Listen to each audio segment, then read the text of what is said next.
what's going on, beautiful jellyfish? It's Tracy. Thanks so much for taking time today to hang out with me. I really appreciate it. And today I'm going to be doing my updated Mogis deck tech. I have not done this since 2021, which is pretty weird for me. Normally I do these every 2 years. I think it just slipped by my radar last year. And I feel like the deck has undergone a lot of changes. I've gotten a lot of new foils.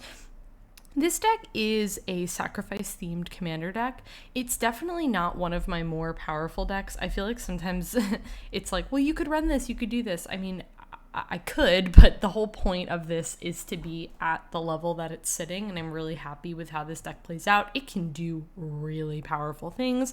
I will talk about a story when we get to the creatures about something I did really awesome the other day. But this is sitting at the power level that I want it to, and it's super fun. You know, it's pretty different from all my other commander decks, so I really enjoy it. So, yep, Mogis is the commander. He's definitely like a slow burn. Most people are going to take the 2 life. They're not going to sacrifice the creature depending on board state, so that mana base. Okay, so we have for basic lands, I'm gonna get these right because in my last deck tech in AC I called them like the wrong thing. These are mountains. I know my land types.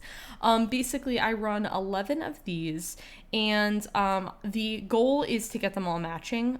These are the ones that I'm going to be playing with. These are from Dominaria, maybe? No, maybe these are Commander Masters. I have no idea. I don't know why I'm saying that like I know. And then for swamps, I was counting cards, or I looked at the cards, and apparently I was a short of a swamp. There's 13 of these. These all match. These are really stunning. These are Mark Pool.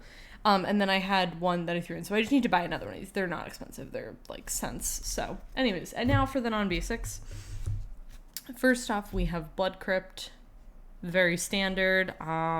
Colors, I pretty much have like a, I don't really have a hard time with colors in this deck. Then I have Bloodstain Mire, of course. If I'm playing black, I'm running Bojuka Bog, so that's that. I don't know what this cycle set, I guess. I run this one, Canyon Slough, I don't know how to say that. Then I run Command Tower just for a little bit of extra insurance.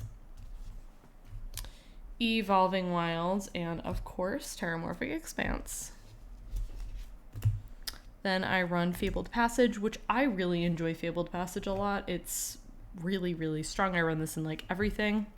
My favorite land destruction card is Field of Ruin because it's a card that not everybody is going to want to remove because it does help everybody. I run Luxury Suite. These are the 2 or more opponents' lands, which I do enjoy. And then I run a Temple of Malice for that scry, a little bit of info. Apparently, and it's 35 lands. I don't know if I said that. 35 is the spot for me.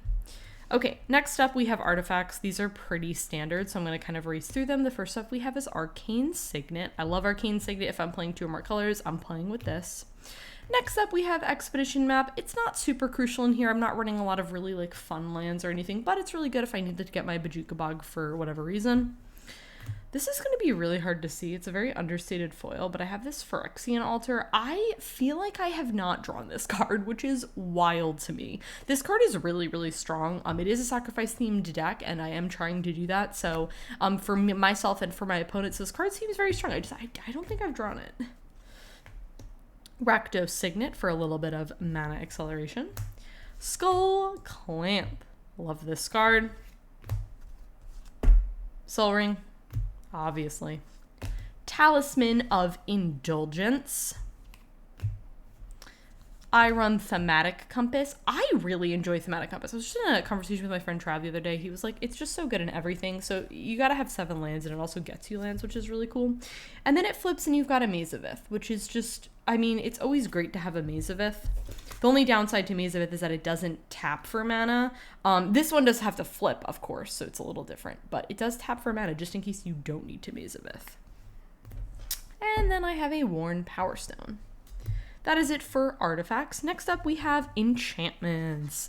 The first one I have is Animate Dead. I love Animate Dead. You're getting back your big thing. You're getting back somebody else's big thing. And you know what? You're paying 2 mana for it. 2 mana. It gets -1/-0, which is truly a small price to pay. I love Animate Dead. For a little bit of card draw, I run Argyl's Bloodfast, which is, I think I'm going to go on the record saying this is one of my favorite black cards. I run this in everything. I mean, it's a great card. I haven't really often gotten the flip side of it.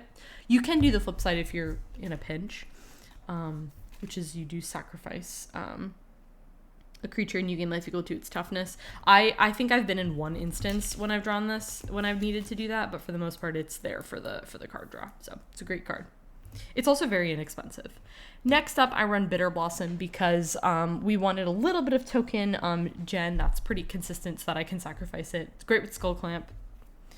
Guys, I'm so hyped about this card, Black Market. I am really excited as well because this just got a reprint in, I don't know when you guys are seeing this, but it got a reprint in the Fallout set, and the foil is very inexpensive right now, and I believe it's one of the first time it's been in foil, or the foil was like really, really expensive because it was from an older set. This card is awesome. I have had games where, like, I've had a game where this was up to, like, I swear, like 20 or so mana, which was absolutely wild. It's whenever a creature dies. It's not even creatures you control. Creatures are going to be dying all the time, especially in a deck like this. So this card is ridiculous. Out of hand very fast. Then I run Dictate of Erebos. A little bit on the higher CMC side, but I feel like my curve is decently low in this deck. Let me actually see. That's not really something that I've looked into. Yeah, I run a really low curve in this deck. A lot of my stuff is like 3 mana, strangely, which is just an interesting observation. I love Dictate of Erebos, though. It's also got flash, so it's really great if it's a board wipe or something like that, or a one-sided, whatever. Next up, we run Goblin Bombardment as a free sacrifice outlet, a free sack outlet, which is so incredibly cool, and then it does that little bit of extra damage. Love this card. I'm very happy to be finally owning a Grave Pact, which is a card I've always wanted to acquire in my life, but it's always been expensive, and then when it got a reprint, and I had to pick it up. This is my favorite art of the card, too. It's stunning. Purple's my favorite color, so, like, truly, I mean, she's stunning. Whenever creature you control dies, each other player sacks a creature. It's, got a lot of synergies in this deck, as you'll see. Great card. Next up, we have Greed. Love this card. Very inexpensive. It's a great card draw card. It's 4 mana at the start, but then it's only the 1. It's very similar to Argo's Bloodfast. I don't tend to prefer one or the other. I like both. If you're thinking about one or the other, I like both. Then I have Phyrexian Arena for a little bit more extra card draw. We have a decent amount of card draw in this deck. That's definitely really important to me, making sure I do that in my Commander's decks. Yeah. Then I run Phyrexian Reclamation, which is one of our main ways of getting creatures back from the graveyard. Great card. And then I have Revel in Riches. To be very honest with you, I love Revel in Riches. This is not a knock at it. I just don't think I need it in this deck. I think that this is going to be a card that does come out. Again, not to say that I don't like it. It's a win con. I just don't think this is the win con that I need, personally. So, yeah. This will probably come out. I don't know what it'll be for. And I'm sure Paul would not protest against having another foil. I only run 2 instants. The first one I run is Succumb to Temptation, another card draw avenue. Not a whole lot to say there. And then the next card I run is Soul Shatter. I got this idea from a friend, actually, who was running it. And this is really cool. It's each opponent, it's instant speed, it's 3 mana, and they sack a creature or planeswalker with the highest CMC, which I really enjoy. So they're sacrificing their biggest thing, and then if I need to remove other things, there's going to be multiple ways, as you're going to see, that I can remove other things. So Soul Shatter, great card. I've really enjoyed playing with this. Haven't drawn it a ton, but when I have. All right, next up for sorceries, we have Barter in Blood. Really simple card. Also, too, you're going to notice that there's a lot of stuff that says each player. I don't personally mind sacrificing my things. I'm going to be sacking that Bitter Blossom token or a card that I don't mind, or I'm going to be bringing it back with my Phyrexian Reclamation. So me sacrificing my stuff, it's not a big deal. Great card, Barter in Blood. I have Blasphemous Act in here. This is just for the assurance that I need to remove many things. This deck is really good for picking off one-to-one kind of removal. It's not necessarily the best at dealing with multiple creatures. This is a card that might come out. I'm not 100% sure on it. As you're going to notice, I don't run like a Damnation or things like that because I am picking off creatures. But I do love Blasphemous Act. It's just in this build, is it necessary, Then I run Cathartic Reunion as another little bit of card draw. It's a great card. I run Demonic Tutor, of course. Gotta run this card. And very similar to that, I run Diabolic Intent, which does a lot for us because we're sacrificing that creature, which is great. Get our triggers with our Grave Pact or things like that. Next up, I run Disentomb. I love Disentomb. I find this card it's a very inexpensive card, CMC-wise, cost-wise. It's just a good card. You're getting a creature card back from your graveyard to your hand. Yeah, you're not getting it for free or anything like that, but you know what? We're just going to pay for that CMC, and we're just going to do it. So, great card. On the record, one of my favorite red cards, Disrupticorum. It's a chaosy card. It's great. You go to all creatures you don't control. It's 4 mana. This is great. This was, as soon as this card was announced to be printed in foil, I was like, I gotta pick it up for here. I love this card. It's great. Another tutor we have is Grim Tutor. I think we opened this in our box. I don't feel like I remember buying this, but yep, it's great. It's a tutor. You tutor for anything you want. You don't have to reveal it. You do lose 3 life, but small price to pay. Oh, one of the best. Innocent Blood. So good. 1 mana. 1 mana. This is detrimental in the early game. There's another card that we're going to talk about in a little bit that's also really detrimental in the early game because it's really cheap CMC-wise, and you're going to cast it, and then, everybody's things are gonna die. It does include you, but Sacrifice is really cool because it gets around, Indestructible. It gets around Hexproof, that sort of stuff. So, Jessica's Will. You haven't lived until you've cast this card. This card is awesome. If you have both of these out, it is so great. We opened this in a pack, I believe. It's a very expensive card, but it's expensive for a reason. It's great. If you've got your commander, you get both of these things, or if you don't have your commander, which Mogis is hard to remove. He's indestructible, and he's oftentimes, there's gonna be times where he's not a creature, so he's not going to be impacted by my stuff anyway. But you can add red mana to for each card in an opponent's hand, which is really great. Or you can exile the top 3 cards of your library and you can play them this turn. So that little bit of, card advantage, card draw, all that sort of stuff. I don't know how to describe. Card advantage, I guess, is how I would frame that. Not necessarily card draw, but I really love Jessica's Will. It's a great card. This card, I will say, is a board wipe, but I'm not taking this out because it's perfectly on theme and it's also stunning, and that is Killing Wave. For each creature, its controller sacks it unless they pay X life. This is one of your big X spells. As we've discussed, our curve is pretty low in this deck, and this is kind of one of our heavy hitter cards. They're either going to be having to pay a lot of mana a lot of life for those creatures, or they're getting sacrificed. So, nobody has creatures. This is a great card. Great board wipe. Another card draw. Night's Whisper, very simple. 2 mana, draw 2 cards, lose 2 life. Of course, we're playing with Reanimate. You do lose some of that life, but you know what? Small price to pay. It's a great card. 1 mana, you're bringing anything back, and it is from anybody's graveyard, which is great. Oh my god, Sign in Blood.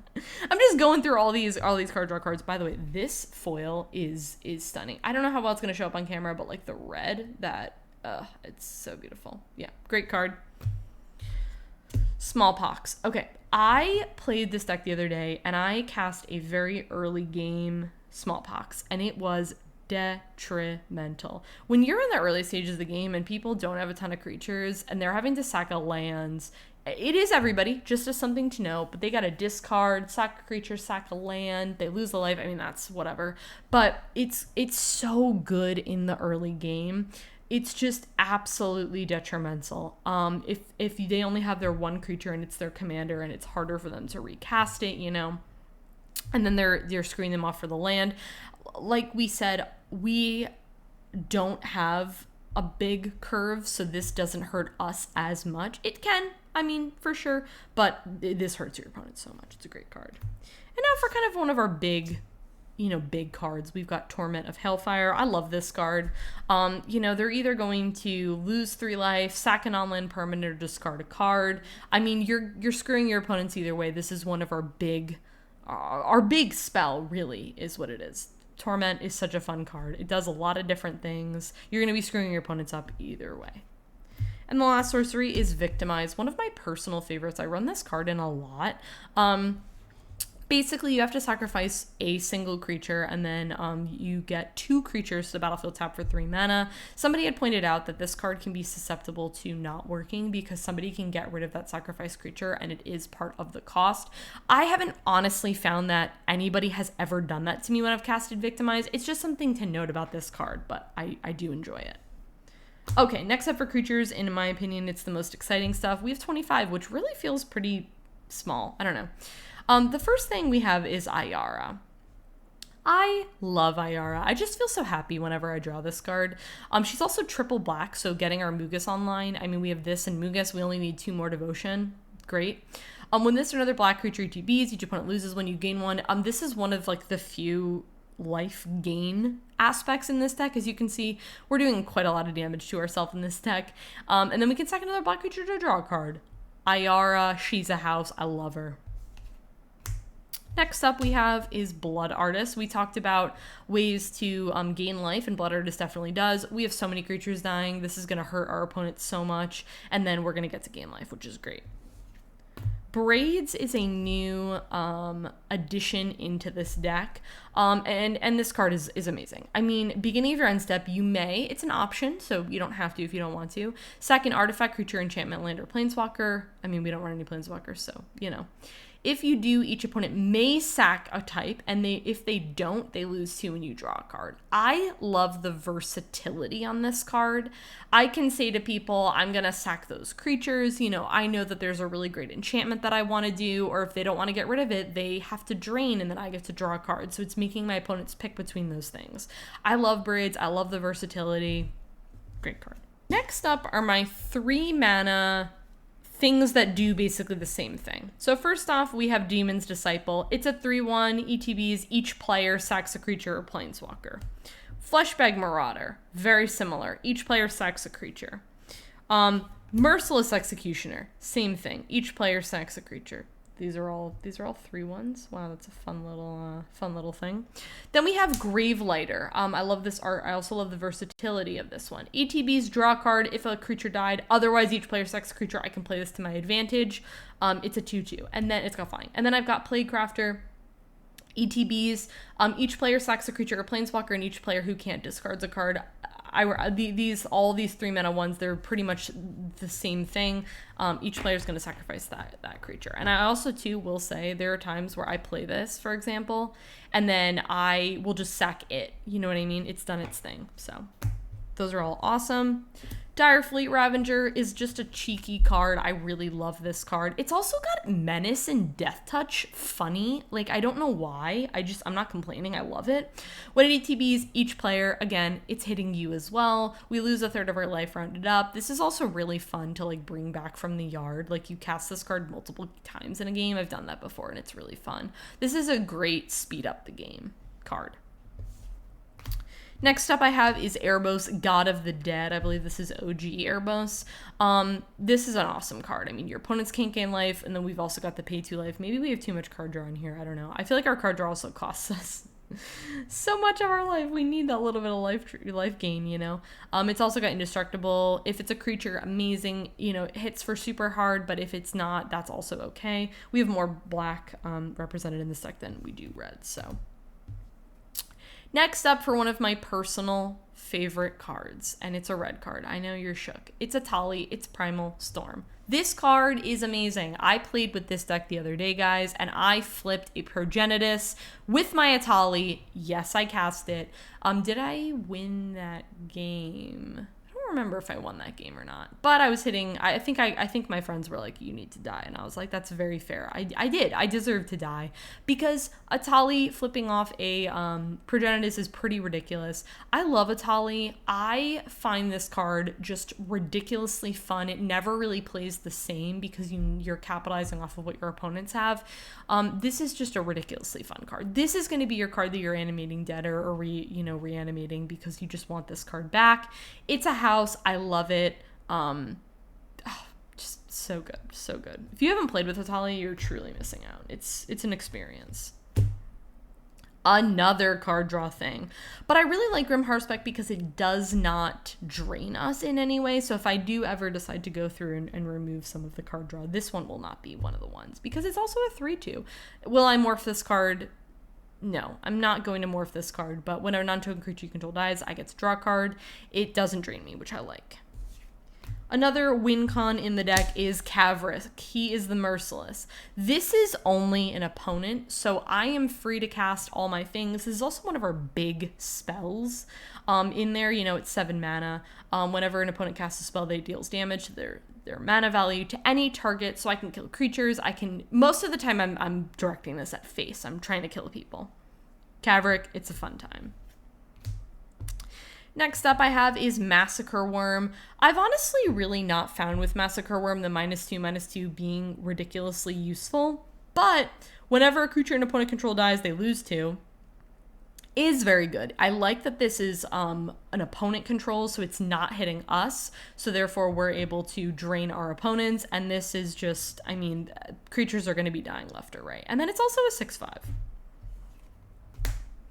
We have Morbid Opportunist. Morbid Opportunist is a cheeky little card. You know, when one or more creatures die, you get to draw a card. Now, it does only trigger once each turn, but my hope is that I'm able to kill, you know, things on multiple turns. This is a card that might come out at some point if I find that it's not really necessarily pulling its weight, but it's in here right now, and I do enjoy it. Oh, Orpheomancer is amazing. I actually have a little synergy. It's not like a combo. I'd say it's a synergy that I'll talk about in a second, but I love Orpheomancer because it's a guaranteed snake. It's also got Death Touch. Now, you do have to control no snakes. It's also on each upkeep, so you are able to capitalize and get those snakes. I love Orpheomancer. I've been playing with this card for a while. I think I had one, and then I took it out of Mogis, and then I decided to put it back in because that's how much I love it. And it also synergizes really great with this card, which is Rankle, which is also conveniently the next card. Basically, what I was doing in this one game that absolutely traumatized my friend Brad is basically I would have on my upkeep my snake, and then I would sacrifice it with Rankle's ability, and then if I needed to do other Rankle's abilities, I can. That this is a really, really good synergy, and then that snake dies, then I get it back on someone else's upkeep, which is really great. But let's chit chat about Rankle. I love Rankle. As soon as this card was announced to get a reprint, because this card is always really expensive, like the foil for some reason.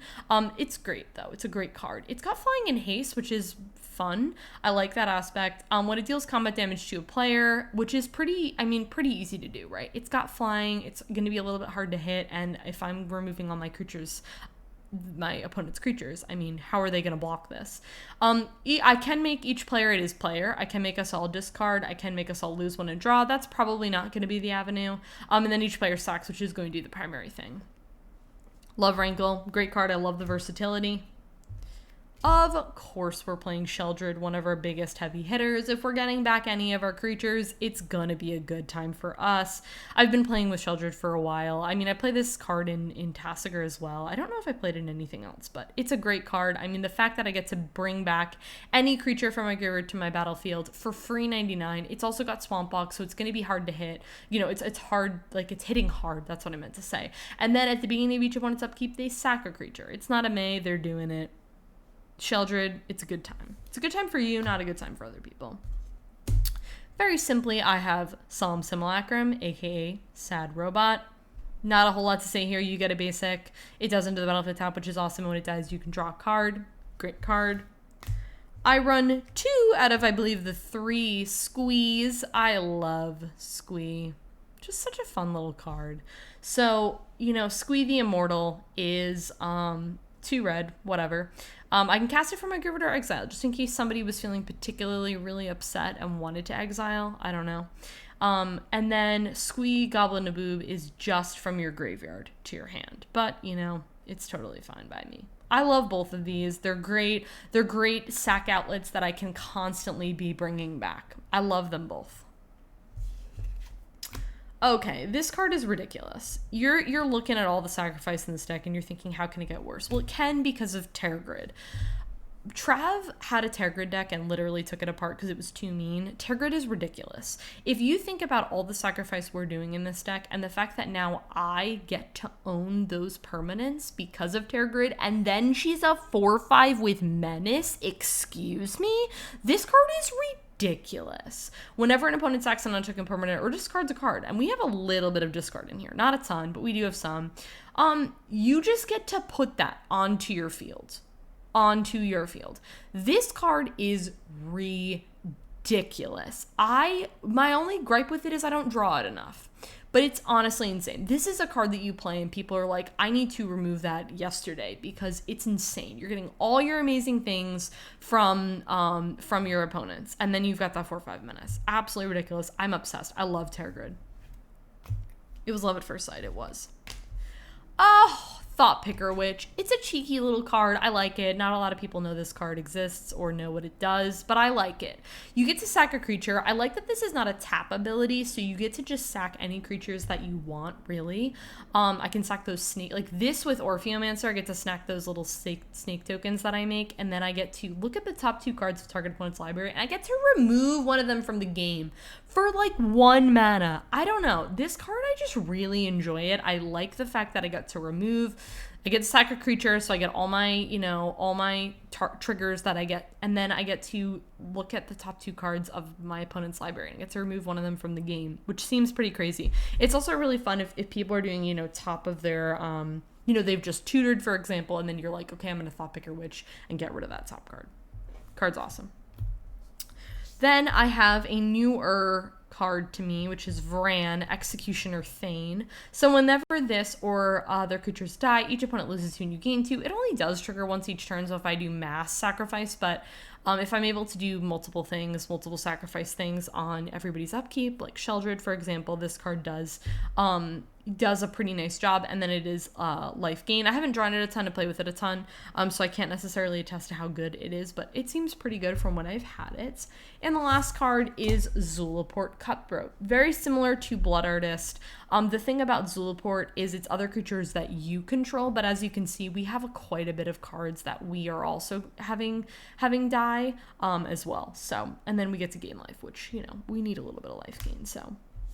Guys, that is it for my Mogis deck tech. I really hope that you guys enjoyed this deck tech, and if there's any, and I will list the deck as well in the down bar below. I do not know if I said that at the start. I feel like that's the one thing I always forget to say in these videos, but it's a super fun deck. You know, I like the where this power level is sitting. It hasn't gone through a ton of tweaks or undergone a lot of changes, but I'm very much okay with that. So yeah, guys, I think that's everything for this video. If you enjoyed it, give it a thumbs up, subscribe to my channel if you're not already, and I'll catch you on my next one.